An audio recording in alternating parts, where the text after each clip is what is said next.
All right, welcome back, everybody, for another deep dive. Today, we're tackling a topic that I think a lot of us can relate to. Yeah. Building and maintaining relationships with people who maybe are a little tough to get close to. Absolutely. Yeah, Mhm. those folks who might seem a bit prickly or guarded at first. Right. So, to guide us on this deep dive, we're going to be looking at excerpts from an article Okay. with a very intriguing title, Fayaman,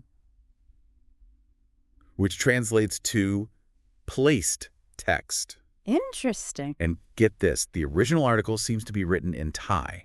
Oh, wow. So we're going to try to unpack some of these ideas and see what we can learn. Awesome. I'm excited. Yeah, this should be fun. Let's do it. So right off the bat, the article really emphasizes the importance of understanding. It encourages us to kind of look beyond those, those prickly exteriors and think about, like, the reasons behind them. Okay. Why do some people put up walls? Why do they seem so guarded? And the article suggests that it's often rooted in fear and past hurt. I think that's a very good point. Yeah. Yeah. It reminds me of that saying, hurt people hurt people. Right, yeah. And it's not an excuse for bad behavior, of course. Yeah.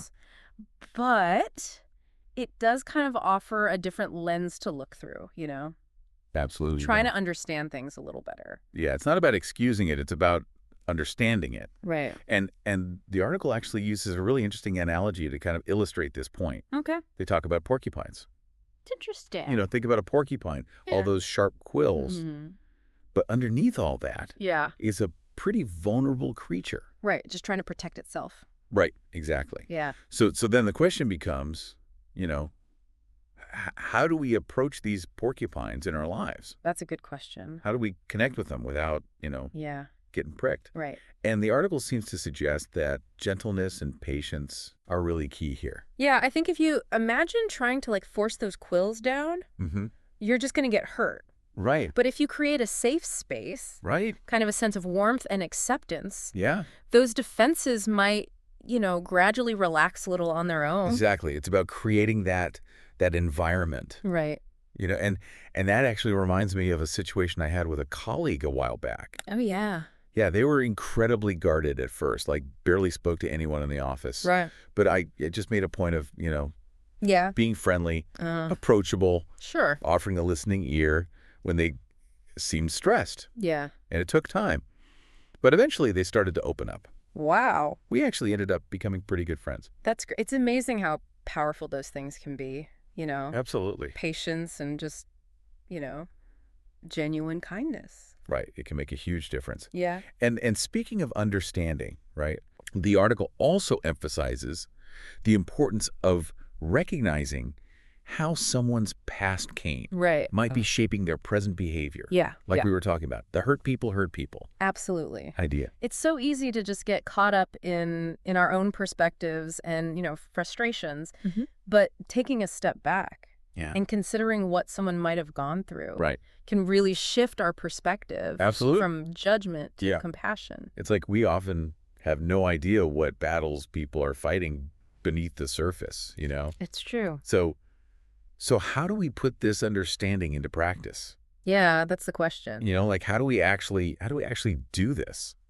Well, the article talks about the importance of creating safe spaces Right. for vulnerability. And I think a good way to think about it is before someone can really open up and share their true selves, they need to feel secure, Right. accepted, Yeah. without judgment Makes sense. in that space. And the article phrases this so beautifully. It says, creating a safe space is showing love without words, but through actions.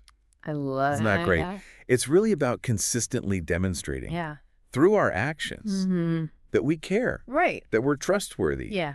that we're there for them, no matter what. Exactly. So what are some practical ways we can create this sense of safety? I think active listening is huge. Oh, yeah. Really being present, putting your phone down, making eye contact, Right. Really being there. listening without interrupting Yeah. or offering unsolicited advice. Yeah, just listening. Yeah, and I think also validating their feelings. Oh, that's a good one. Even if you don't necessarily agree with them, just saying things like, Yeah. that sounds really frustrating, or I can see why you'd feel hurt, can go a long way in building trust. Yeah. It's about making them feel heard and understood. Exactly. And I imagine this is it's an ongoing process too, right? Oh, absolutely. It's not just like a one-time thing. It takes time. Yeah. Consistency to build that trust. Okay, that makes sense. Yeah.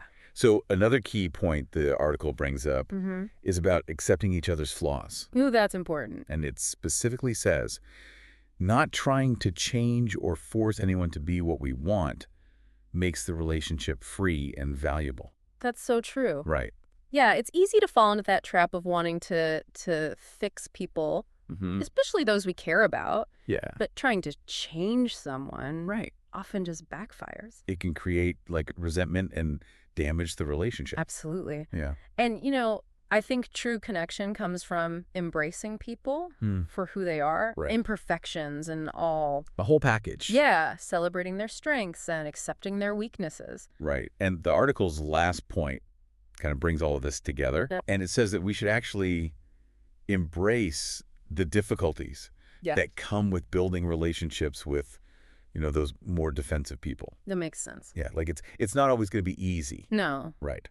But the article really encourages us to kind of lean into those challenges. I like that. Yeah. And it's so true. As a path to like deeper, more meaningful connections. Absolutely. It's like working through those challenges together can actually bring you closer. It can, yeah.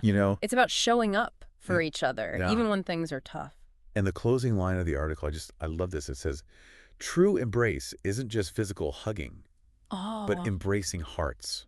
That's so good. Right. Yeah. It's about that full acceptance, not just the parts we like or the parts we agree with, but the whole person. I think that's a good place to end on, right?